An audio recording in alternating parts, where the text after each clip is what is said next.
Now, man, we're going to actually start with the opening match. It was actually a match for the NXT Tag Team Championships. We had the team of Imperium, Fabian Eichner and Marcel Bartel, wrestling against Timothy Thatcher and Matt Riddle, who are the current NXT Tag Team Champions.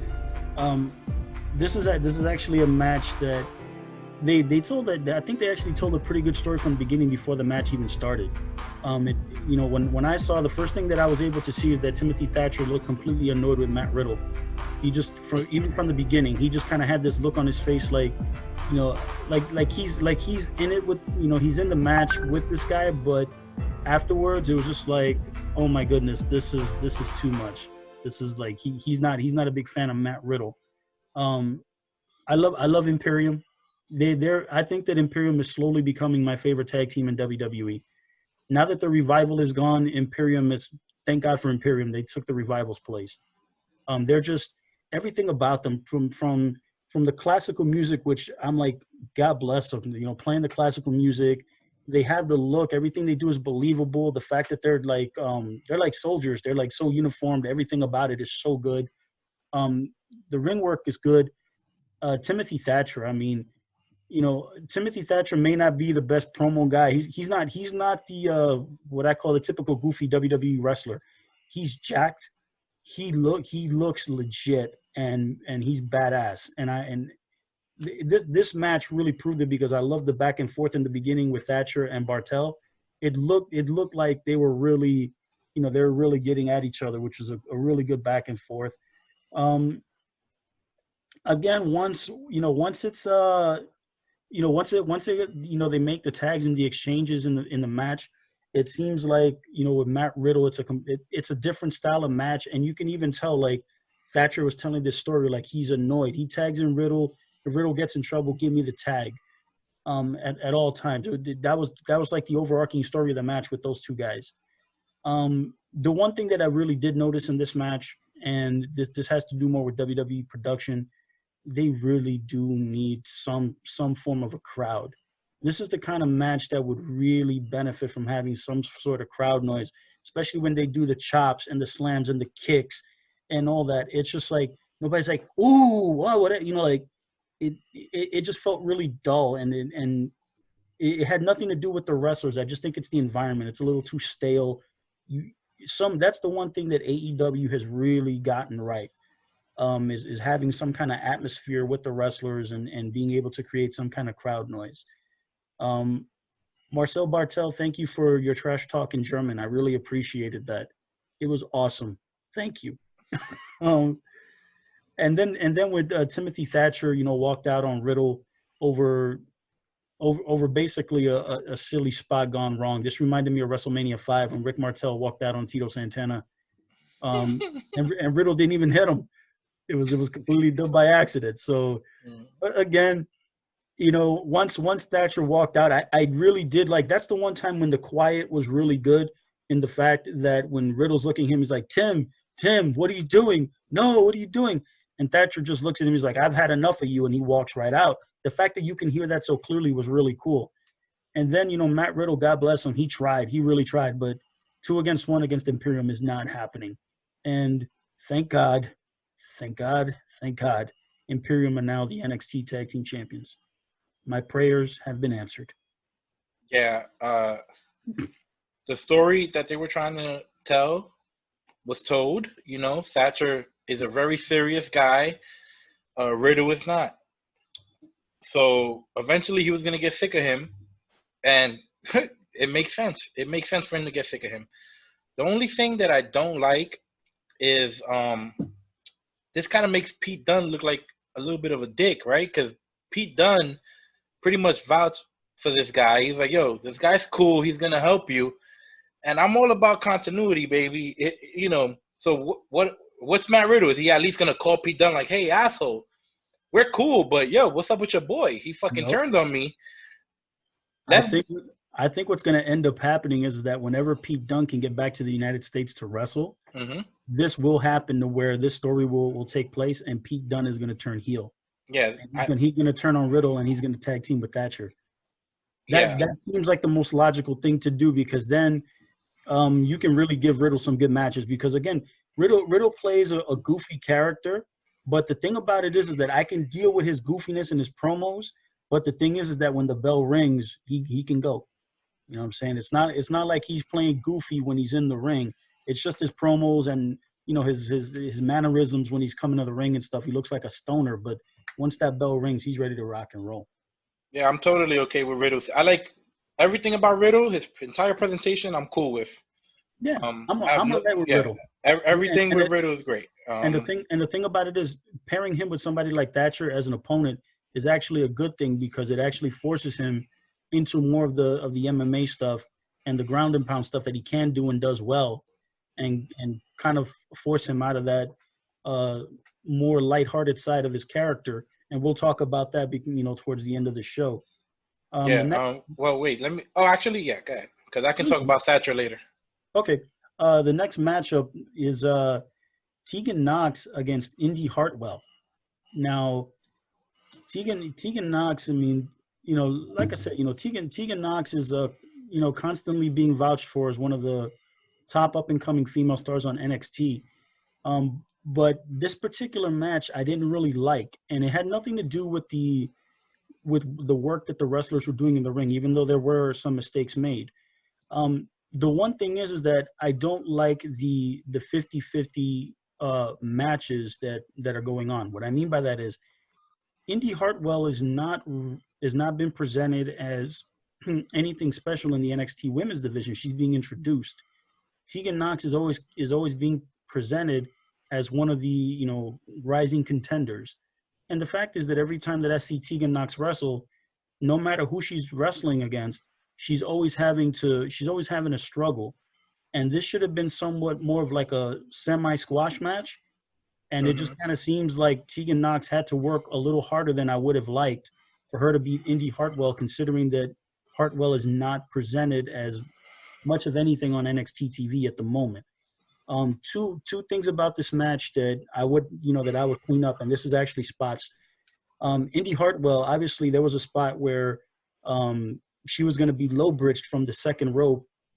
Tegan Knox pulled down the second rope for Indy Hartwell to go through, and she actually threw herself over the top rope.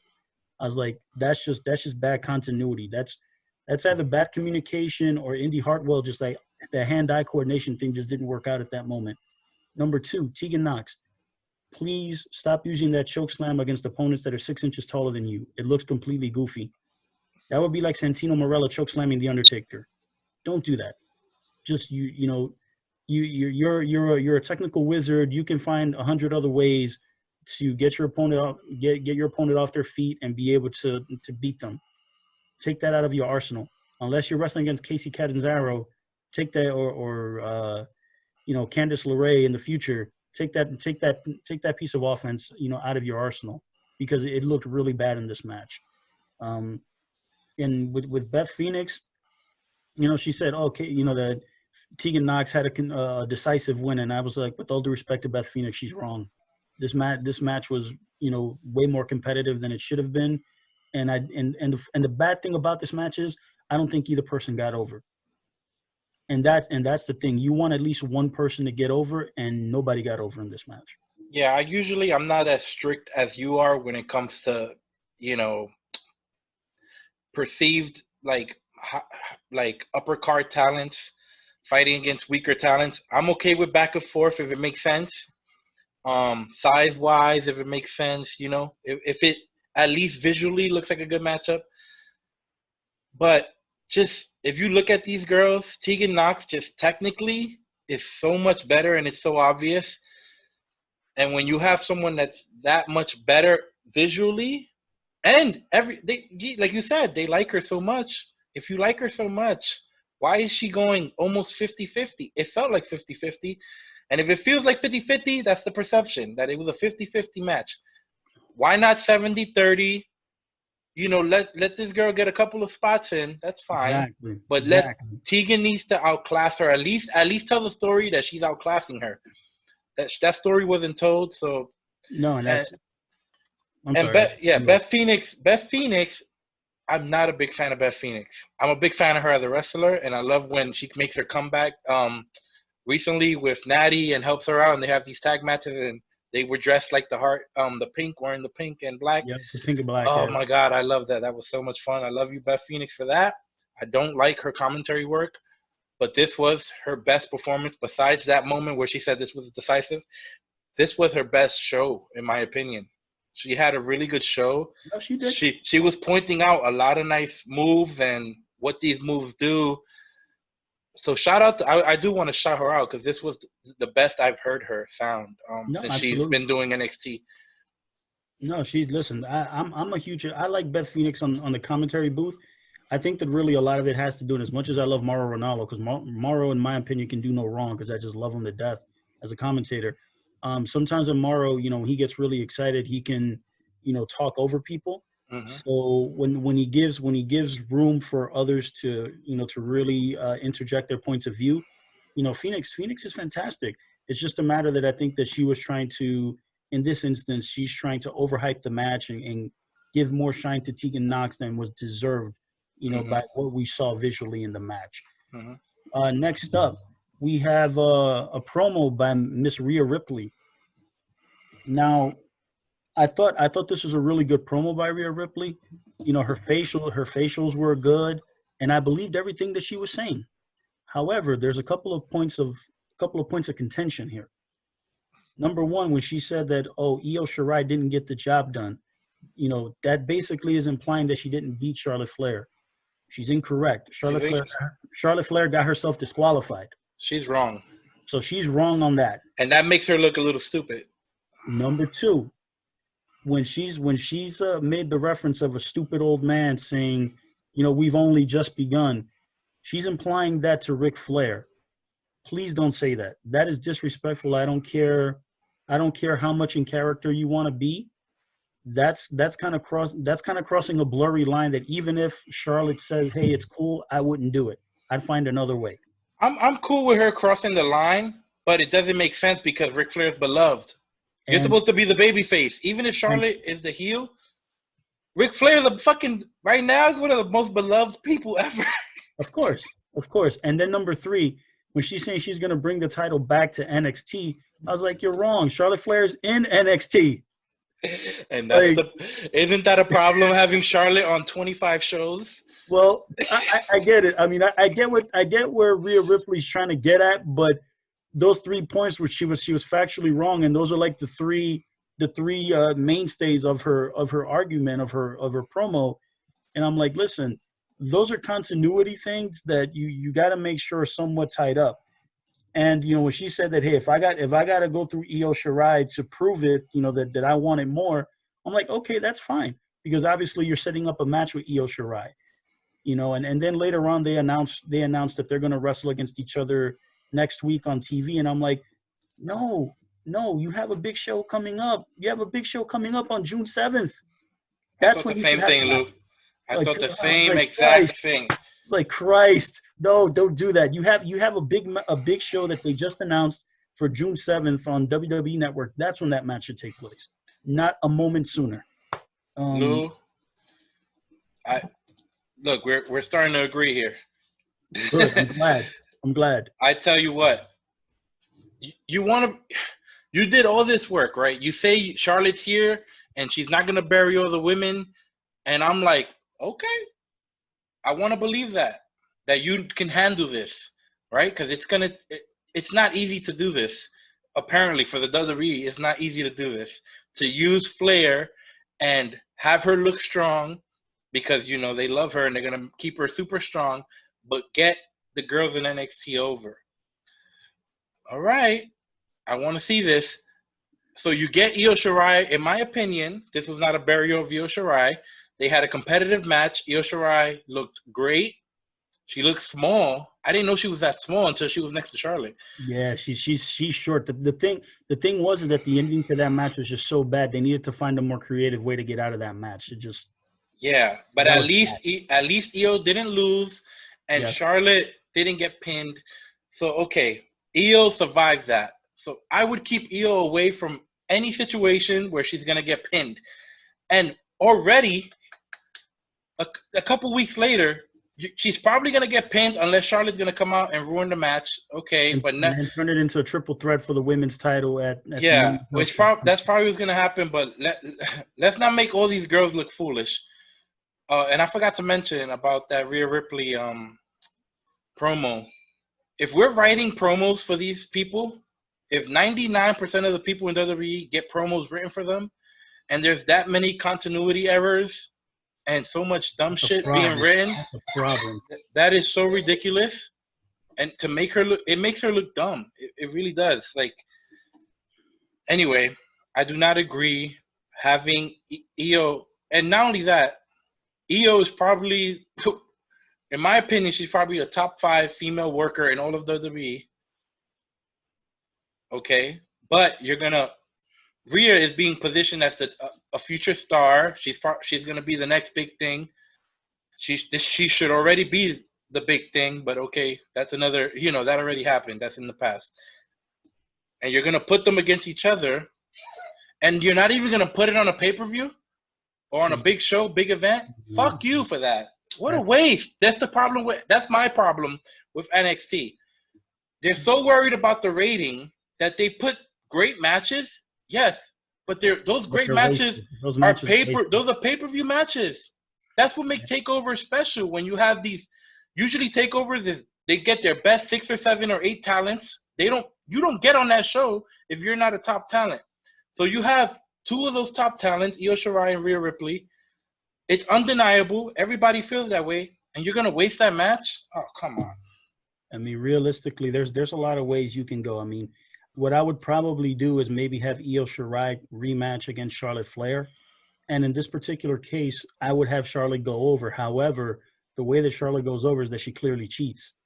It's a way for Charlotte Flair to have to, to be able to say that, hey, this is the best women's roster in the world, right? In WWE. And you prove that by having Io Shirai go a 50-50 match with Charlotte Flair. Charlotte has to cheat to win. And then from there, you can kind of move Io Shirai along without hurting her, because you can always come back to that, but you kind of move her along, and then you set up the rematch for Rhea Ripley. Hopefully, this is a program they can work in the summer and maybe get to SummerSlam before they get to that match. I'm not a big fan of that Rhea Ripley versus Io Shirai being on NXT next week. I'm not a fan of that match. That needs to wait till the In Your House show at the very least. The next match we get is the premier athlete Tony Nese going one-on-one against Jake Atlas in the Cruiserweight title tournament. The first thing I noticed is that, I actually listened to Tony Nese's theme music. I hate it. It's garbage. Change it. Tony Nese looks like $1 million. I mean, the guy looks great. He's a good worker. He's got a good promo, and I'm really, really upset that WWE jobbed him out in this tournament. It was just, goodness gracious, man. What an awful way to book him in this tournament, to have him lose all 3 of his matches. He works against Atlas. Jake Atlas is a babyface, and the thing is that I'm not upset with him being the white meat babyface. However, the one thing that does upset me is that he's acting too much like a cheerleader for Drake Maverick, and I'm like, dude, he's one of the people you're competing against. Drake Maverick could be my best friend, and if we're competing for something that we both want, dude, I don't want you to win. I don't have to be a heel. I don't have to be a jerk about it, but I'm certainly not going to be your cheerleader in that process. It's just, that's the only one thing with Jake Atlas's character that kind of drove me nuts. He's been a little too much of a cheerleader. I didn't notice. Did he do that again this week? Yes, he did. Yes, he did in his promo. Last 2 weeks ago, I think it was. That was enough. When he gave him the pep talk. Yeah, that's it. That's it. Leave it at that. But he's continually doing it, which is just driving me just nuts.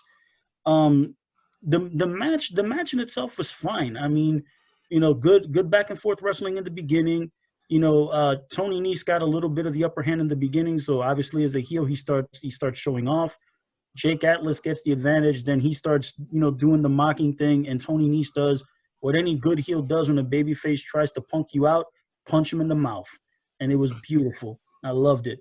I was looking. I love Tony Nese's aggression. When he's in the ring and he's aggressive, he's believable. And the thing is, nobody in the cruiserweight division even looks remotely like him.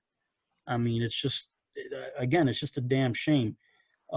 His chops. I mean, my God, when Tony Nese, I don't ever want to take a chop from Tony Nese. I mean, his chops just sound, my God. And of course, it's an empty arena, but it's just like I could feel him when he was hitting Atlas with him. I was like, ooh, damn, those things feel like they hurt. I certainly don't want to be on the receiving end of that. I really like that rainbow cartwheel DDT thing that Jake Atlas does. It's a cool looking move.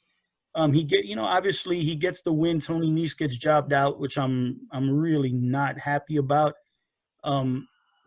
Considering that Jake Atlas is a guy who I don't understand why WWE would consider wanting to push Jake Atlas harder than Tony Nese, knowing that Jake Atlas is brand new to the NXT roster on TV.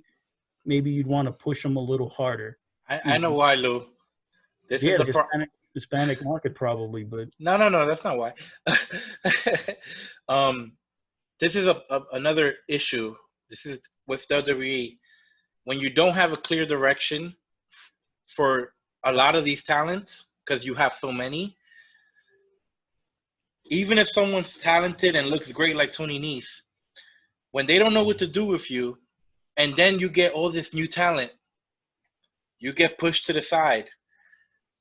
And it's hard. It's really hard to stay relevant. And there's always going to be new talent coming in.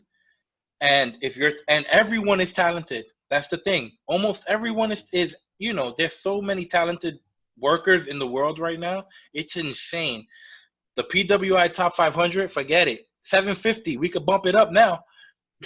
Remember, they used to struggle to find, number 400 is Willie Smith, some indie guy from Arkansas that we've never heard of. That whole 500 is going to be names that it's going to be crazy. But yeah, that's all it is, man. You get these a new talent, a new toy, and if you didn't capitalize with whatever you were given, you get pushed to the side. And 205 Live is not the way to go. They need to get rid of 205 Live, get rid of Main Event 2. The only show I'd want to see is like an all-girl show.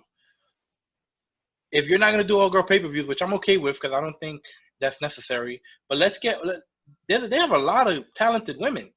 They do. Let's get an all-girl show, 1 hour a week, all women. It's totally different. And it'll be must-watch, in my opinion, if all the girls are in it, if Charlotte's being used in it, and Bailey and everyone, NXT, that's must-watch. 205 Live is not must-watch. Let's get these guys on NXT or Raw or SmackDown, and let's find some creative things to do with them. It's even Tony Nese. Yeah, because Tony Nese, man, I was so disappointed. I mean, later on in the show, it seems like they're giving him a direction, but man, I wasn't happy with him getting jobbed out. I can understand when he lost to Kushida because Kushida is, I can see why he would lose to Kushida. I don't see why he would lose to Atlas, and I don't see why he would lose to Drake Maverick. I don't know. It kind of rubbed me the wrong way a little bit. Next up after this, we have the Undisputed Era Zoom promo. My note here was, and this might get you riled up here, Vic. It said, "It will." I read your notes. Note to AEW: this is how the Bubbly Bunch promos should have been done. What I mean by that is, the UE were being silly. All four guys were being silly, but however, they were still acting as heels and they were moving their storylines forward. Because they were talking about Velveteen Dream and Dexter Lumis and we're coming to get all the titles back and we're going to dominate NXT. So they're staying and they're keeping their characters. They're moving their storylines forward and they're staying within their heel characters, and they're even now creating a new match for whenever the UE appears next at the Performance Center, which would be Roderick Strong against Dexter Lumis. And I was like, okay, it was silly, but it wasn't goofy, and they had a point. So I was like, okay, I'm cool with it. And I was like, the bubbly bunch stuff in AEW had it been a little more geared and focused towards, current storylines that they had, or even teasing future ones, I would have been it would have been a little more okay for me. But this was actually very well done. I did not have a problem with this segment at all. I think it fits most of their characters except Roderick Strong, who's Roderick Strong is just Roderick Strong is basically Dean Malenko 2020. You get what I mean? I would kind of want him serious, because whenever he does anything that isn't just straight face, it doesn't work for me. No, it doesn't work for him. It doesn't. I don't need him talking. I don't need him laughing. I just need him wrestling. That's all I need him to do. But this was fine. I will say that I didn't really laugh at these moments, which is fine. I don't need to laugh, but they were trying to make me laugh, and they didn't achieve it, which is fine. It doesn't matter. I don't think that was the intent. I think the intent was for them to pop themselves. Yeah, I mean, it was fine, though. Intended for the audience. It was fine. It was totally fine. I had no problem with it, and I do agree. Yes, the bubbly bunch did not have. It wasn't anything storyline driven. Which, yes, that's maybe everything should be storyline driven. But what I will say is that Zoom that fits them. But I think silly stuff does fit Jericho's current character, because he's very into himself, and he thinks he can do whatever he wants, his character, and he thinks he can say whatever he wants, and he doesn't care. He doesn't take anything serious, and it fits his character. And because he's the leader and all these guys are trying to impress him, they have to follow along. So that's why I'm okay with, even if the bubbly bunch, I wasn't blown away by the dance one. I did like the other one, the one where they're kind of attacking everybody, like doing the little challenge. I thought when I saw it looked good. When I saw it, I just thought to myself, this gets nobody over, but at least it was somewhat funny. Yeah, and it sells some T-shirts. That's really, it was just Jericho trying to stay creative, and sometimes not everything is gonna fit the story, but it does fit his character. I guess. Next up, we have a video package with probably now the next big star on NXT, Karrion Kross. I hate calling him. I hate that name. Oh my god! But yeah, Killer Kross, or let's at least just call him Kross. Yeah, just I'm gonna call him Killer Kross because it sounds better. Killer Kross and Scarlett. God, what a great promo when my fear is that when they started the promo with Scarlett speaking, I'm not sure what language. I want to say that it was probably German, but don't quote me on it. I don't know. That she was cutting the promo. I thought to myself, this might be crossing that line to where Scarlett is the star of this team, and I'm like, it shouldn't be her. She should be the eye candy, the allure, but the star is Killer Kross.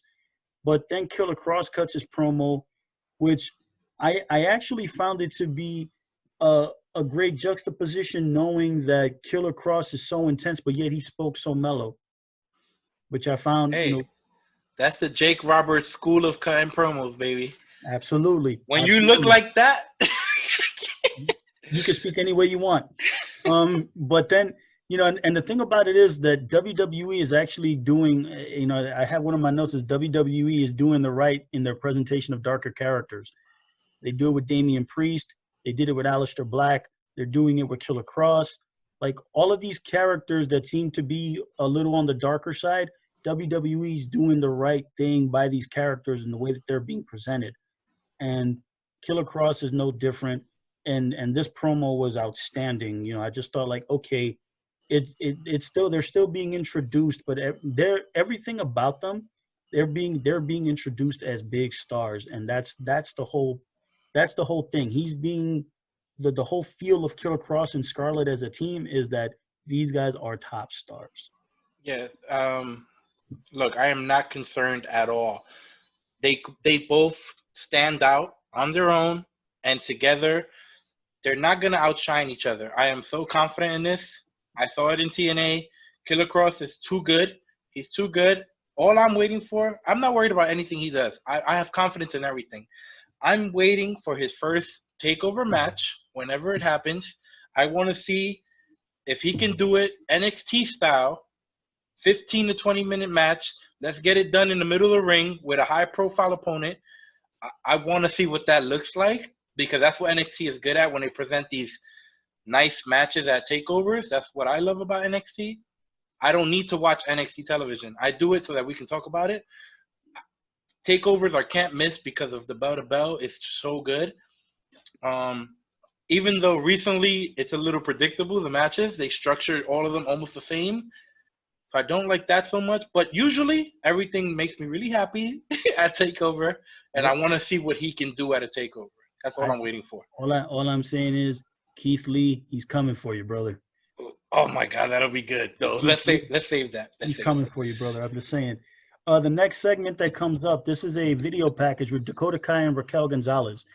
I actually thought that this was actually a very good package, believe it or not.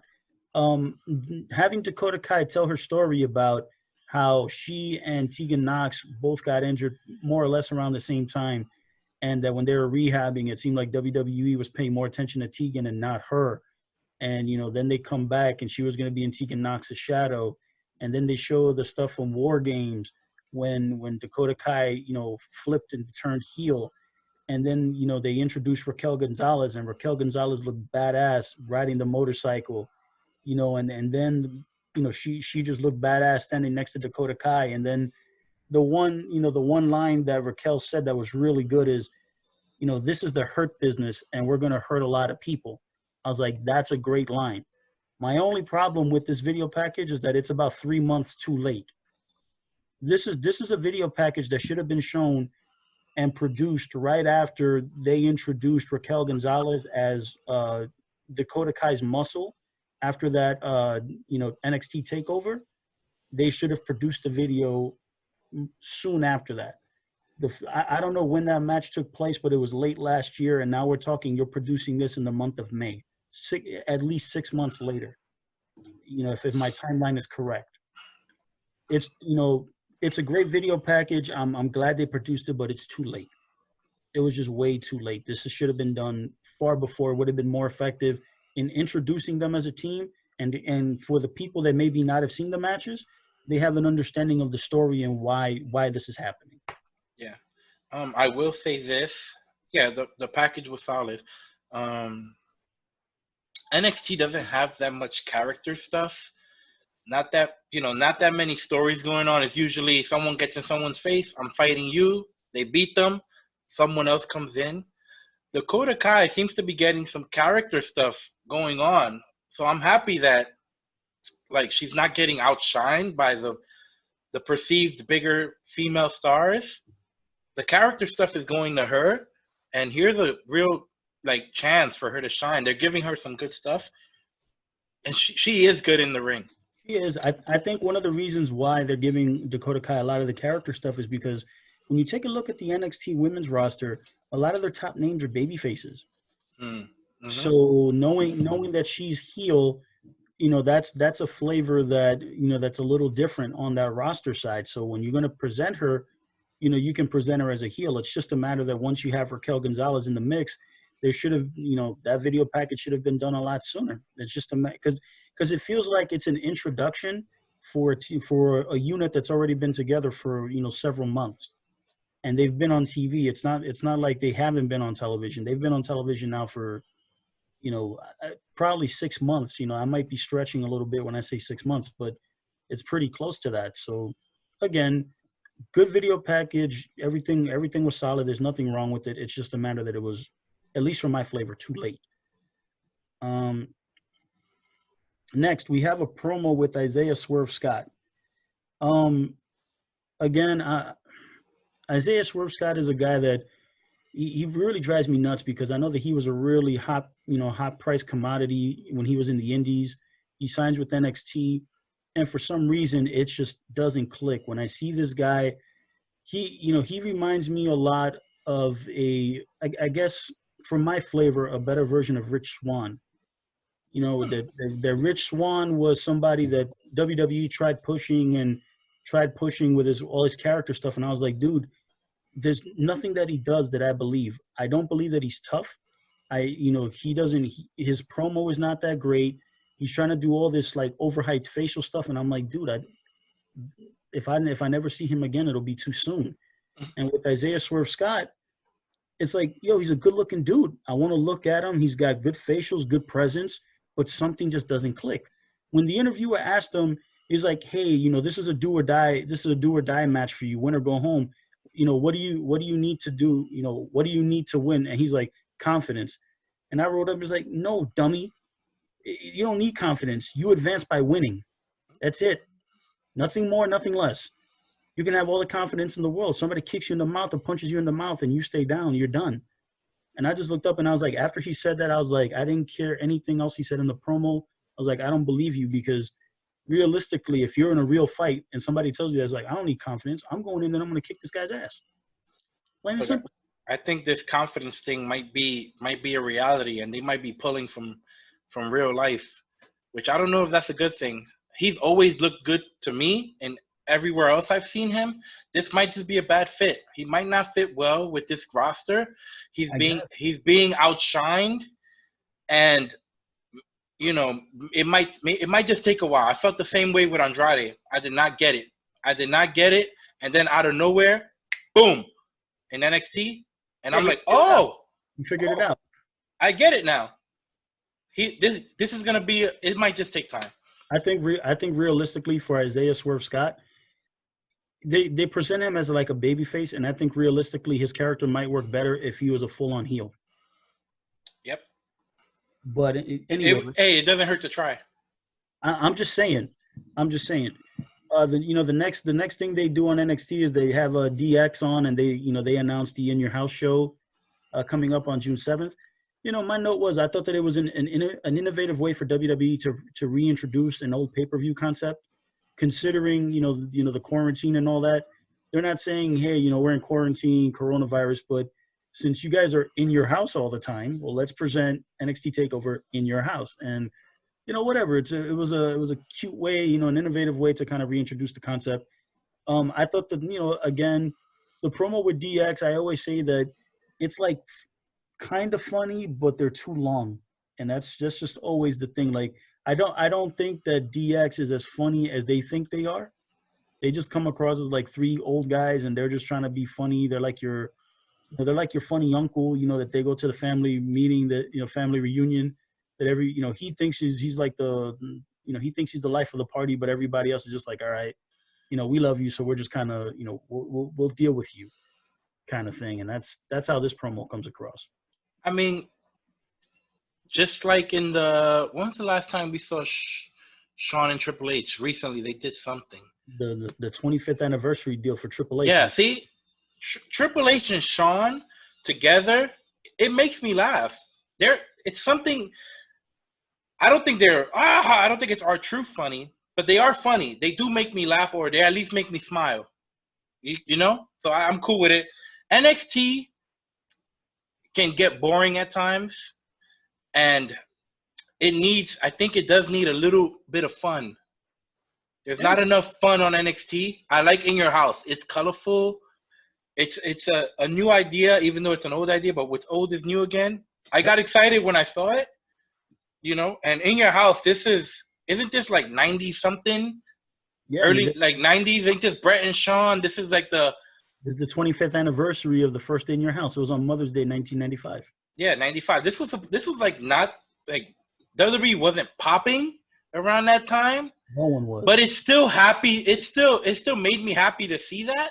Yeah. And it's just fun. I want some fun on NXT. A little bit of fun. Yeah. I get it. There's a serious wrestling show, and I like that, especially for TakeOver. But when there's no one in the crowd, I need a little bit of fun. I need someone, to entertain me. No, I got you. Next up, we have Prince Devitt, otherwise known as Finn Balor, wrestling against Cameron Grimes. How are they introducing him? Are they calling him Prince Balor, or do they just say Finn Balor? No, they still introduce him as Finn Balor. He just called, he calls himself the Prince. He's always referring to himself as the Prince. So my first note that I said is like, I'm not digging the fact that Finn Balor's going out and doing his entrance as usual. It's like, again, you're out for blood. Somebody came and beat you up. You don't know who it is, and Cameron Grimes came and popped off on you last week, and you went and took his lunch, you should have that same mentality. The fact that he's doing his entrance as usual, I didn't like that. I was like, yo, it's all business, Prince. You go in there, it's all business, my man. Cameron Grimes, I actually like that rock blues music that he comes to the ring in. I think I think it's actually a cool theme song, and it actually fits really well to his country character. I think it actually works really well. The one thing I will say for Cameron Grimes is I love the fact that he ain't trying to work by the hour. The first move of the match, he's trying to hit you with that double stomp, and if he nails you, you're going down 1, 2, 3. It's like he ain't trying to pack a lunch. If he could beat you in 10 seconds, he'll do it, and I love it. He missed obviously, but I love the fact that he tried. Mm-hmm. Both guys do very good wrestling. It was good stiff wrestling to start the match off. Both guys were laying it in, which I appreciated. I like the fact that both guys were laying it in stiff. They weren't holding back, and it looked good. The one thing that I will say for the camera, and this is for a WWE production with the camera crew and the producers, knowing that these shows are taped, the one thing you don't want to do is that you never want the camera to catch the guy slapping himself, because there was one spot where Balor hit Cameron Grimes with like a double kick or something, and you literally see Cameron Grimes slapping himself before taking the fall. I get it. If it was a live show, I can understand this. Like, hey, it happens, whatever. It's a tape show. Use another camera angle. Figure it out. But as soon as I saw it for that 1 second, it took me out of the match. I get it. It happens, but be careful. Don't do that too much. I wrote here, Grimes' trash talk is trash. He's just not a good trash talker. It's just if it ain't part of your game, friend, don't use it. I'm sorry. It just wasn't very good. I'm not, again, when I was watching this match, the match was 2 segments long, and I'm thinking to myself, why is this match 2 segments long? Who's WWE pushing? Meaning, if Finn Balor is the big star, I understand that Cameron Grimes wants to have a good showing, and obviously as the match progressed, it kind of explained why, but I'm not a big fan of matches with guys that are looking like superstars against guys that are clearly underneath, taking 2 segments, because, again, I don't think that it does any favors to the guys underneath. It actually hurts the guy on top. Sometimes it's a matter of keep the match shorter, have the guy underneath have a good showing, but you clearly know that he's outclassed by the better guy. And just the match, when it goes 2 segments, it just feels like nobody's really getting over. I like the fact that Cameron Grimes, when he finally got Finn Balor down, he looked up and he said, "Yep, I'm gonna slap the piss out of Finn Balor." Boom, and then he hits him. He's like, "Yep, I'm a man of my word." And I was like, "Good man, good man." Good. That was good. Like in the empty arena, I really popped for that. Then of course the big reveal comes up. We see Damian Priest show his face, and I thought to myself, I was like, okay, so my initial thought of the whole Killer Cross against Keith Lee thing is kind of looking to come to fruition, just because now they're moving Damian Priest. They're moving him on to Finn Balor, and I wrote my note here that said, well, Damian Priest was like, well, I guess he wants no more of Keith Lee in the North American title. I guess he doesn't want any more Keith Lee. He's going to move on to Finn Balor. And I was like, okay, that doesn't make a whole lot of sense. But then obviously Cameron Grimes is the guy they're quote unquote pushing, because he ended up winning the match. No matter what the circumstances are, that's a huge win for Cameron Grimes. And really what they do, I think that this was actually well done. Like at the end, it was actually very well done in the fact that Cameron Grimes gets a huge win, so now it raises his stock. He's not going to wrestle against Balor again, not anytime soon. But now they explain the story of Grimes and Damian Priest, which that'll be the match, the story going forward. They'll wrestle in the In Your House show, and that's gonna be the story going forward. And hopefully with Cameron Grimes, his stock raises up now that he can start working a few higher profile matches and hopefully win more than he loses. I thought, again, it was overall a good match, good segment. Again, I wish it would have been a little shorter, but under the circumstances, knowing how it played out, not bad. It was well done. I mean, for my taste, I'm okay. They're similar size. Cameron Grimes is a good worker. Yes, he is. He's a really good worker. He's physically really, really strong. I've seen him do some crazy stuff in the past. No, he's very believable. So yes, Finn Balor is the better guy, and he's the bigger star. But I'm okay with them having a competitive long match. I don't have any problem with that. I don't want Cameron Grimes being the guy to beat Finn Balor, even if it's some shenanigans. Obviously, I think beating Finn Balor on NXT is special. That's big. That's a huge deal. This didn't feel like that much of a huge deal. So to me, they kind of wasted what could have been like an epic moment for somebody. And I'm not saying Cameron Grimes is not good enough. He is good enough, but he's not. He hasn't been well enough. Yeah, he's not there yet. We haven't told that story, and I feel like if you told the story ahead of time, and he was making his way up the ranks, and he's like, calling people out, and I'm coming for you, top guys, and then he gets that big epic win against Finn, even though there's shenanigans, and it was executed perfectly, and but it was like I feel like the timing is wrong, or he was the wrong guy to pin Finn, even though he's this helps him, but I just don't like the timing seems off, even though the execution is perfect. And like you said, Finn can't go back after him because he has bigger fish to fry now. Exactly. That's perfect. But it's the wrong guy or the wrong guy at the wrong time, in my opinion. Yeah, this is the kind of match that even though I'm not a fan of Cameron Grimes winning the match, because again, this is the first time that Finn Balor's lost since he's been back. And he lost. Big deal. And even though it was clear, clearly Grimes cheated, he got help, but that still doesn't disqualify from the fact that he beat him clean that he beat him 1-2-3 flat.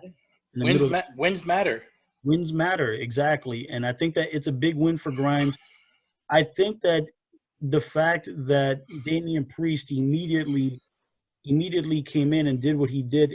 Not for nothing, it killed a little bit of Grimes' shine, and I think it's done on purpose because Cameron Grimes is not the guy who's going to be featured.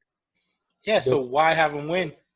Well, the thing is too is that this is one of those moments to where, if Finn Balor would have won the match, then it would have made, especially if Damian Priest would have whacked him and Balor would have still won, then it would have unintentionally buried two guys. It would have made Priest look weak, and it would have made Cameron Grimes look weak. So, again, I'm not a fan of Balor losing, but I think that ultimately all three guys look good at the end, and then Balor and Priest can have their – Finn don't look good to me. Well, Finn has not looked like a main event guy, which is what I expected him to be since he's been on NXT. To me, it's like, when are we going to pull the trigger on Finn? It's like he's not a babyface. He's not a heel. He's kind of feuding with random people. And I think he's losing to Cameron Grimes. well, here's the thing, right? When he came back, right? He came back, to NXT, really just because, things didn't work out in the main roster, comes back, goes to NXT. Then he starts kind of exploring the Prince character again. He starts working, he really becomes a tweener. He's not a babyface, he's not a heel. Which usually for most characters, that's the worst place to be. But in Balor's case, I think it actually works out because he's had issues with the Undisputed Era. He's had issues with Imperium that still have not been resolved. Now he's going to have an issue with Damian Priest. I'm sure that at some point down the road, hopefully he'll get another match against Cameron Grimes after Grimes has won a few other matches.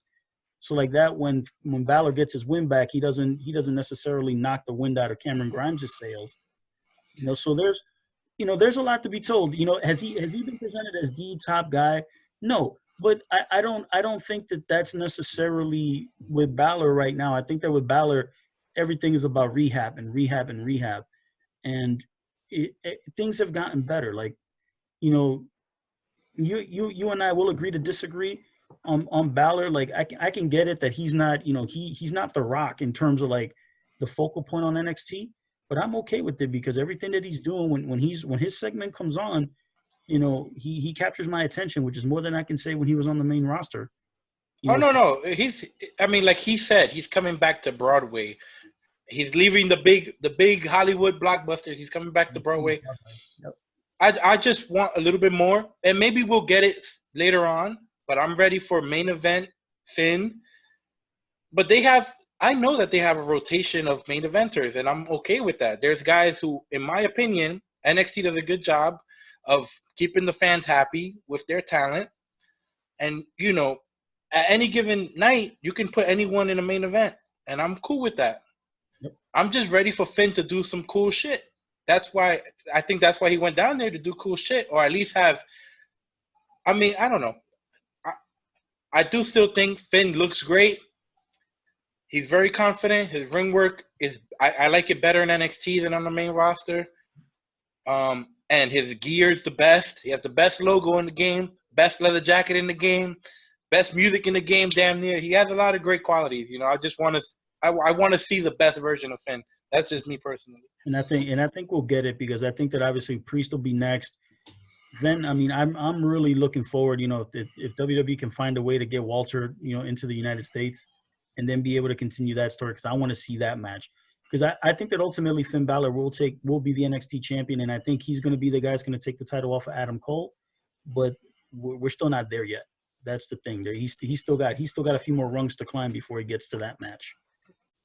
The next thing was the Johnny Gargano Candace LeRae promo. I will say this.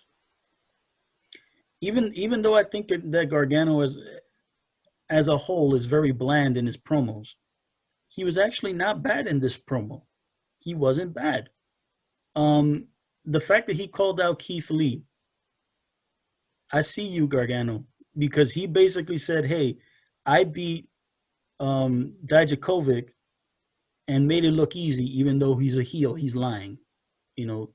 But he's saying, hey, Keith Lee, it took Keith Lee 30 minutes to beat Dijakovic, so that means that I can have an easy time beating Keith Lee. Again, it's a heel being a heel. He's lying or whatever, but his twisted logic. But whatever, for a heel, it makes sense. I like the fact that when the promo went into that black and white, like dark side type thing, Gargano's facials were actually really good when he was cutting the promo.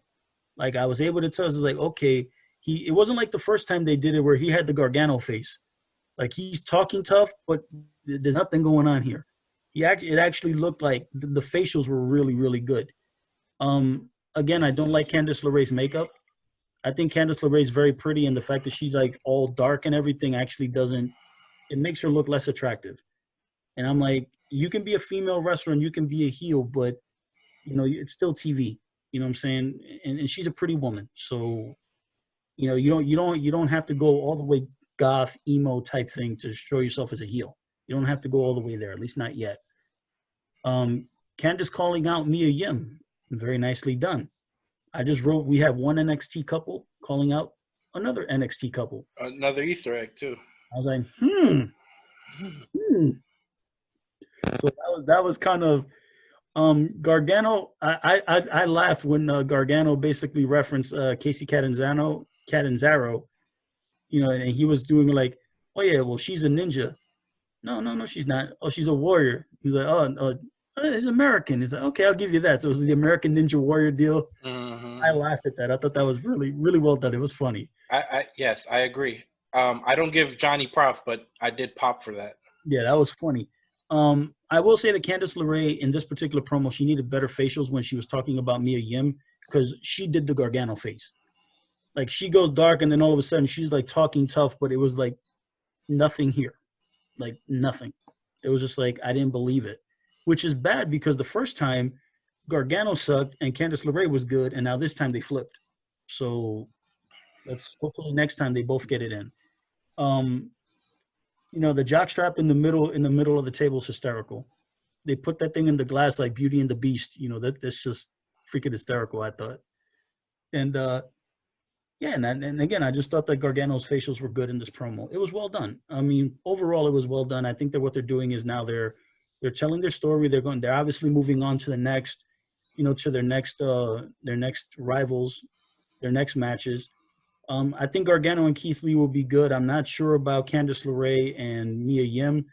The only reason why I say that is because Candice LeRae, she's so small, and she's going to be working against every girl she's going to be working with is going to be bigger than her, and I have a hard time believing her to be like that kick-ass heel, or, you know, like Alexa Bliss. Even though she was so tiny, but when she was a heel, you can believe the things that she was doing because she found ways, because she was just more charismatic and she was able to find those ways to do it. I don't know if Candice LeRae can be able to pull that off. Yeah, usually to me, size doesn't, unless you're Nia Jax. When it comes to the women, it doesn't bother me, size, you know, except for the really, really big women that are fighting somebody who's 5 feet tall. You know, like there are some, you know, WWE doesn't have that many big women. They have probably 3. Well, Raquel, if you want to count her, 4. Yeah, but Raquel's a big, man. She's got a lot, you know. Yeah, she's got a lot. Yeah, she's got a lot to work on. But I'm usually not bothered by that. But don't you wish Candace was just babyface? It's like she's the perfect babyface. Luckily, it's NXT. I'm okay with this because clearly NXT, whether I don't care what anybody says, this is not a third brand. If it was a third brand, they'd have a match on at WrestleMania. I get it, they have takeovers, but if once you said this is the third brand, they can still have their takeovers, but they can't be a Money in the Bank. That should be for everybody. WrestleMania should be for everybody, in my opinion. I think it'll get there eventually. I know when they did it with the Survivor Series, it'll get there eventually. But I think that with NXT and that takeover brand, it's so powerful that it almost seems counterproductive to try to water that down by stretching the NXT brand out. Hey Lou, all I'm saying, I agree with you. I want takeover to stay. Let's not force NXT people. You know, let's use it for what it's meant to be used for. Let's get these people over. Let's find out what they're good at. Let's try them as heels. Let's try them as baby faces. Let's see what works. When they've done everything they can do, and and they fit the main roster, because I think now you can hold on to some people.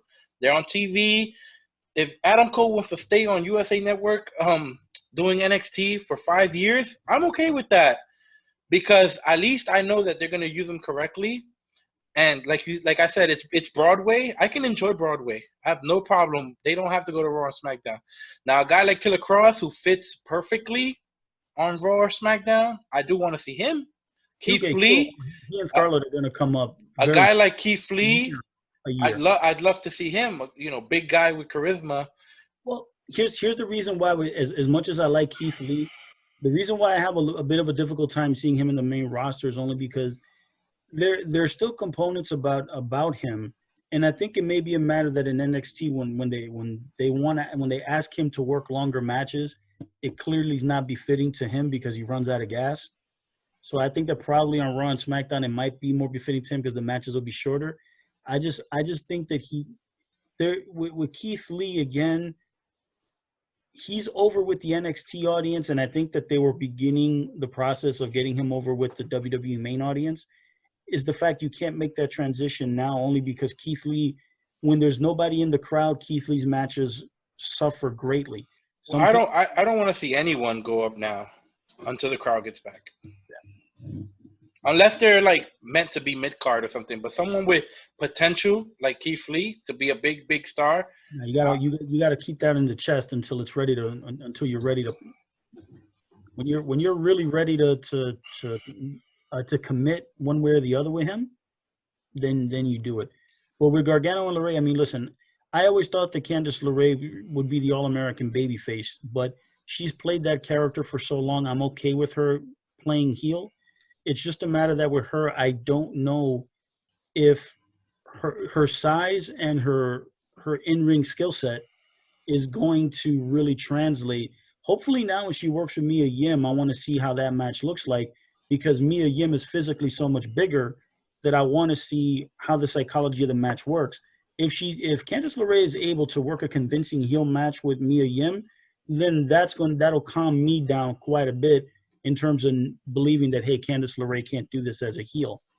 You know, if she can really have that great match, I'm all for it. But sometimes it's a matter of I need to see it with my own eyes, and until that happens, I'm always going to kind of hold a little doubt.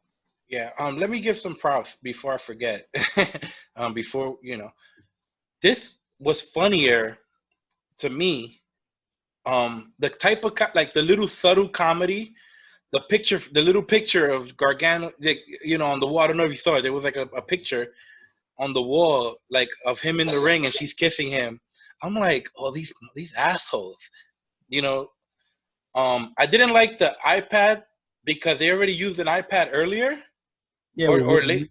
Why William. like we used the iPad twice, 2 different segments, but you never used it in the past. So it's like, oh, we found a new toy. This is what WWE does. We found a new toy. Now we're gonna use it every segment now. But this was I laughed at least 3 or 4 times. Gargano when during the switch, he did deliver on that. Candace did not. It looked weird. It did not look good. It was not convincing. And also, this went very long. This segment went very, very long for like a promo. It's like, I don't need to see them acting, like having a long ass, what felt like a 10-minute conversation. It was probably 5, but it felt like a 10-minute back and forth conversation. And they're not that good of actors, even though the comedy was good. The comedy was good. I think really what NXT is doing here is they're using the opportunity that they can use these segments to fill time, as you know, to do some character development. The one thing is that with both of them, they're going to have to do some character development, but they're also going to have to do some of it in the ring. So I appreciate the fact that they're using this segment to try to develop them as heel characters and to give explanations to their position, but they're also going to have to do it in the ring and that's a component that needs to really gel before all of those segments really start to take hold and make sense. Let's see here. They billboard the show for next week. You know, they have the cruiserweight matches. Obviously, you know, you have Drake Maverick against Kushida, which that's a do or die for Drake Maverick. If he loses, he's out of the tournament? If he wins, if he beats Kushida, then it's a 3-way tie between Kushida, Maverick, and Jake Atlas. And then Tozawa wrestles against Phantasma. If Phantasma wins, then there's a tie between he and Tozawa in Group B. So I'm getting the feeling that Tozawa is going to win, and it's amazing how he wins every week on NXT, but yet he gets jobbed out on Raw. That doesn't make any sense, but that's just backwards to me. I think that Drake Maverick will beat Kushida next week, and then we're going to see a triple threat match. And I don't know who wins that, but realistically, it should be Kushida if it gets into a triple threat match. But who knows? I don't like that Kushida and Maverick are in the same. I know they probably had this already set up before. They didn't know Maverick was going to get over. He's over, and now I'm like, oh, fuck. God damn it. If only Kushida would have been on the other side, that's my final. Because even if Drake loses to Kushida in the final, like it's still a beautiful story. Like he was so close, but he proved how good he is. If he has a really good match with Kushida, which they would, because they're both really good. Yep. And Drake needs to they need to sign him. Sign him. I honestly, I'm the more that I see this storyline play out, the more I'm convinced that this is a work. It's not a work. I mean, maybe it is, but I don't think it's a work. I mean, I might be wrong, but WWE has no track record of this type of storyline. Well, the reason why I say this is because if let's just say, right, the WWE, you know, they're looking at it and they look at Drake Maverick and tell him, listen, man, we're cutting you. We'll allow you to work in this tournament, right?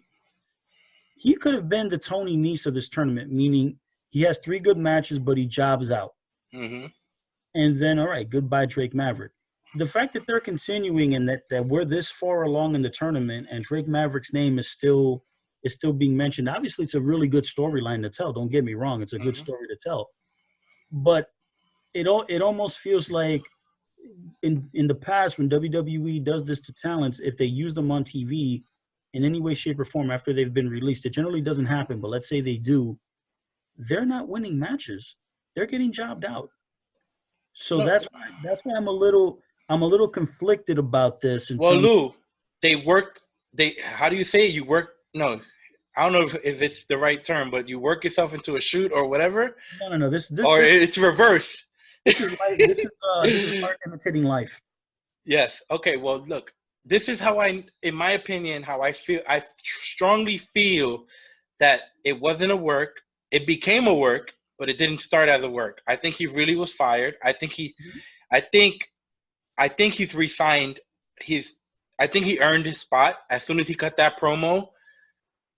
I think they were like, especially considering the NXT people have ties to like Spud, because Jeremy Borash, and they have a few other former TNA guys working in backstage with Triple H and Shawn. That was too good. That was too good. Drake is too good at everything. He's too good as a manager. He's too good as the general manager. He's too good at promos, and even as a wrestler, I've seen him do so many different things. He always gets it over, and you cannot teach that. Somebody who can get anything over, that's really hard to come by. They wanted to fire him, I'm sure. Just by you look at the names that were fired, there's a lot of connections. All those people are connected to each other. They're all friends, or they're all, were kind of used similar, or they all asked for their release anyway.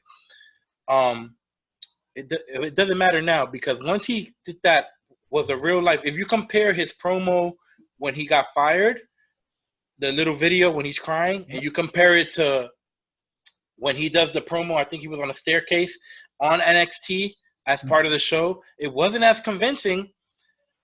He was trying to cry. It wasn't working the way that one was real, one was not. Absolutely. So they turned it into a story, and he said himself, he goes, look, the story now is me trying to get my job back. He goes, yes, because, he's a company guy. Like, he's not going to shit on WWE. He's always been like that. He used to be a little shit when he was 20 years old, but, he's grown up to be a fine, gentleman. And, he's not going to bury WWE. He did what he did. It helped him because everyone loved it. Everyone was talking about it. And, now he's showing what he can do.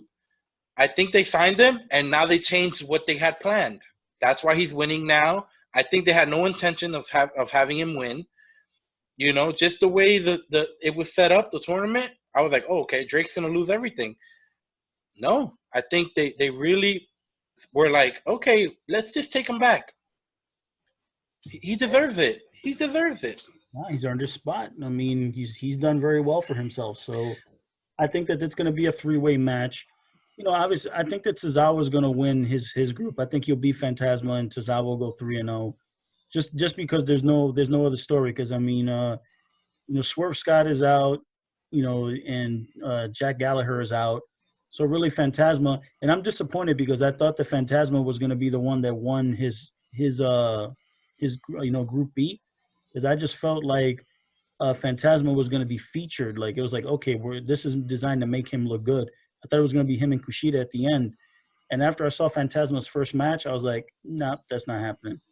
Phantasma looked bad in the first match, and I was like, nope, that's it. We're done with him. It's like, it's not happening. No, it's just like, no. And so far, that's exactly what it is. I think he'll lose to Tozawa, and we're done there. Then we got then we have Rhea Ripley against Io Shirai next week. We've already discussed this at length. WWE is making a mistake here. This is the only way that this match will work is if this match doesn't actually happen. Like, they come to the ring. Charlotte needs to come out with a chair and hit everybody. Exactly. This match. The only way that this advertised match is going to work is if the match actually never happens. Then we have the main event. Two of the four guys that were in the match in the first one are now closing the show. We have Timothy Thatcher versus Matt Riddle. Obviously, Timothy Thatcher comes to the ring. He's got good facials. He's hot. I actually was upset that Matt Riddle came out in all of his gimmicks with the slippers, the T-shirt, or the sweatshirt and the baseball cap. I'm like, dude, you had a tag team title match. You got your butt kicked by the Imperium. Then you got a butt whipping by Timothy Thatcher. You're not selling any injuries. You're not doing anything. You're coming out like this is your first match of the night. I wasn't happy with that. I just thought, like, no, this is just dumb. Please don't do that. Don't ever do that again. I'm not a fan of multiple entrances either. I'm not a fan of stuff like that either. I don't want to hear your music twice necessarily. Unless it's really quick, the first one, you're coming out to cut a promo, you're in your street clothes, really quick. Hey, come on, music. Cut a promo, get out of there, then do your real entrance later. That's the only way. Yeah, I wasn't cool with that. I love the fact that these guys they were stiff, man. They were working snug, and I love the fact that this match looked like at least from my flavor, like the best hybrid of the American catch style, the Olympic freestyle, and MMA. They mixed those three things up, and it was, at least for me, I was like, man, I was in heaven watching these two guys wrestle. It was a lot of fun. Um, Mauro Ronaldo's got like the best one-liners in the world. They're all they're all over each other like a spray tan. I mean, seriously, dude. Like, I don't know, Mauro's just awesome.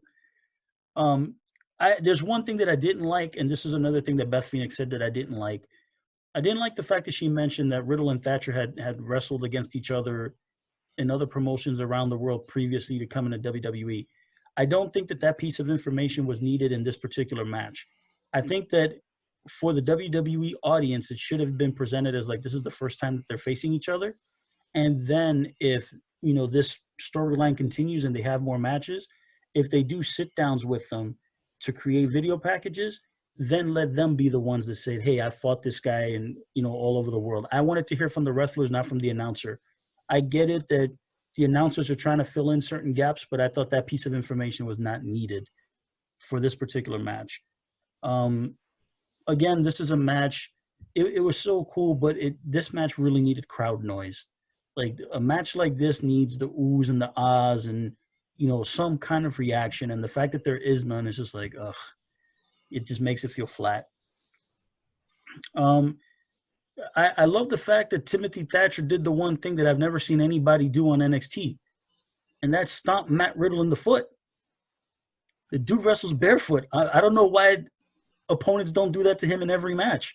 Mm-hmm. Force this guy to wear some boots, like something, So that was cool. Like I said, I'm a big fan of Timothy Thatcher's style, man. He's like an old school shooter, man. I'm digging his style. He's great. Let's see here. Another one-liner from Mauro Ranallo, louder than a flushing airplane toilet, in reference to one of their kicks. I was like, seriously, dude, where do you come up with this stuff? The one thing that I will say though is that Timothy Thatcher, for being such a good wrestler, this was really bad. The fact that he used the Fujiwara armbar in the match, and he clearly had it done incorrectly, because he held the arm but he never raised his hips. And Riddle was able to break out of it easily. I love the fact that Thatcher was so focused on wanting to make him tap out, because that's his whole gimmick. I'm gonna tap you out. And Matt Riddle basically pinned him in the middle of a submission move, which was done really well. Then Timothy Thatcher does the right thing. Get your heat back. Beat the piss out of Riddle. And guess what? When he did the Fujiwara armbar the second time, he did it correctly. And what was Matt Riddle doing? Get him off me. Get him off me. It's just like, it was perfect. I mean, Matt Riddle did a fantastic job of selling, because, man, he was screaming like, like, oh, hell, like, please get this guy off me. And realistically, if these two guys are going to work a program and the matches are as physical as this one, I'll be more than happy to watch those guys wrestle against each other many more times on NXT. Let me start by saying, to all companies, every company, do not be afraid of catch wrestling, submission style, MMA-based wrestling. Your fans are not stupid. The people in the crowd who paid their money, they get it. Maybe everyone doesn't get it. The kids may not get it, but they're learning. They don't get most of it, right? They just colors and superheroes. You're educating them. Yes. Don't be afraid of this style of match. Every time I see it, it works. I love it. There's specialists who are really good at this style of match. MMA mat-based, a lot of reversals. It's okay to have these type of matches. We see glimpses of it on the main roster. Like Cesaro might give you 2 minutes with somebody. Daniel Bryan might give you 2 minutes with somebody. You can have an entire match like this. The crowd is not going to boo. They're not going to say boring. You just got to have your experts do it. Don't let the people who aren't good at it do it. These guys have an issue around it. Thatcher is an expert. And Riddle is a shoot MMA fighter, so they know what they're doing when it comes. They can make this stuff look really, really good, really, really fluid. It's still there's still a beauty to it. There's still the art form is still there. You can do this. Do not be afraid. Please don't be afraid. No one's gonna boo. No one's gonna say boring. You just gotta have the right people do it. Your Yep, studs. These are exactly. two studs. Do it the right way. Tim Thatcher. I'm really impressed with this guy. He is shredded. His body reminds me a little bit of Cesaro. You know, just shredded. I said this before. I'm ready. You know, I want to see Thatcher have a nice takeover match before he's on his way. But I'd like to see him on the main roster with Daniel Bryan and Drew Gulak. And while we're at it, go get Oni Lorcan and throw him in there too. All these very serious wrestling is important guys. That shit works. And on the main roster, like a bunch of baby faces who you're not gonna come fuck with us anymore. Imperium Part 2. Exactly. The babyface version of Imperium, but you know, it's American style, you know, more, you know, with the Americans, and you know that could be a future feud. You know, if you let's get 4 guys Imperium, and let's get Daniel Bryan, a couple of guys that are, you know, like I said before, like almost like an MMA team.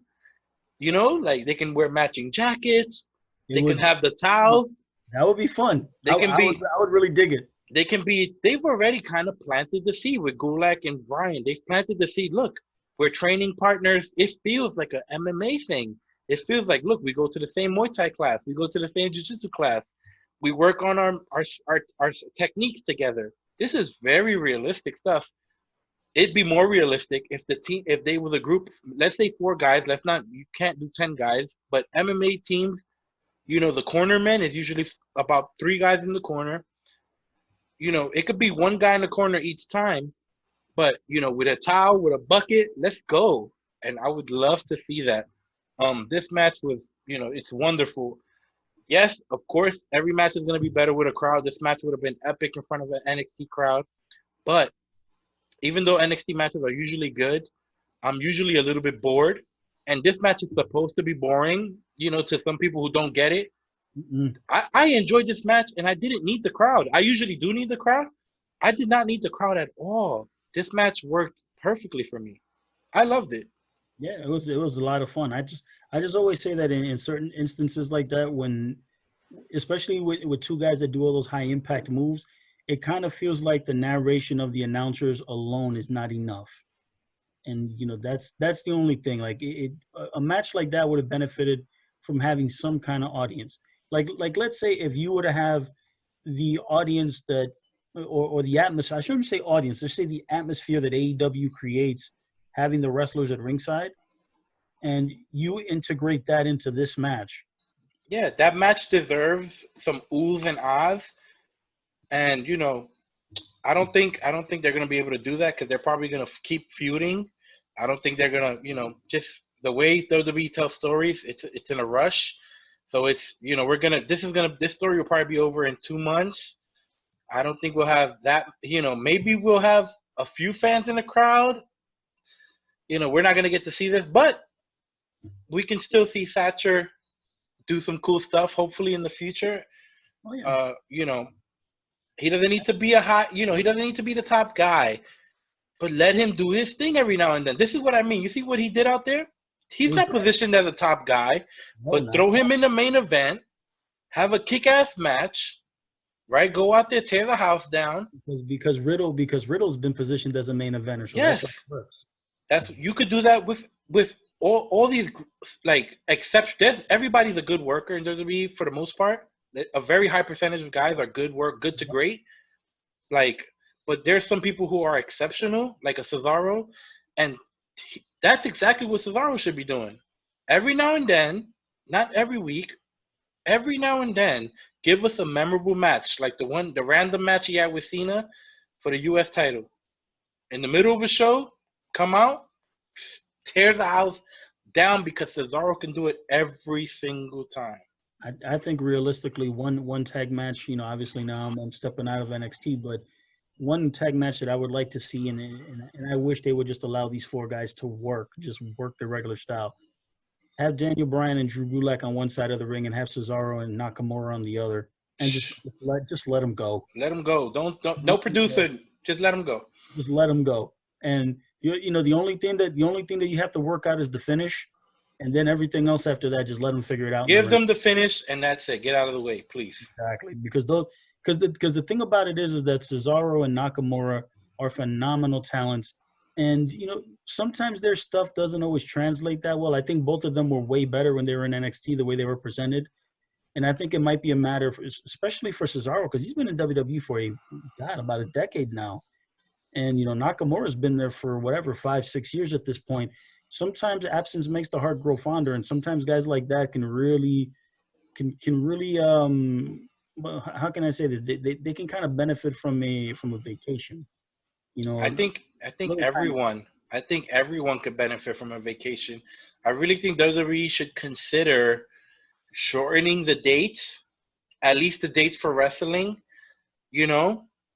Or rotate their guys more on TV. They got more than enough people. Be creative.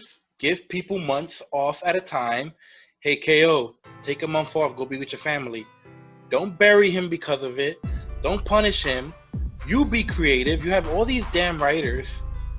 You guys can't book like cards in advance and go, okay, let's tell a story. Let's get KO out of here by May or whatever, right? And in May, he'll be out for a month. And then we tell the story, and then let's get this guy out for a month. It's so much better, especially when you don't book people strong all the time and people are doing 50-50 booking. The fans might forget if you just let these guys go away, and because when they come back, they're just gonna be excited, like, oh, he's back. And you just have to have the story in place, and because you are planning this in advance, it's all good. Because you're going to be smart, you're going to write the story correctly, and, you know, you'll be ready when they get back.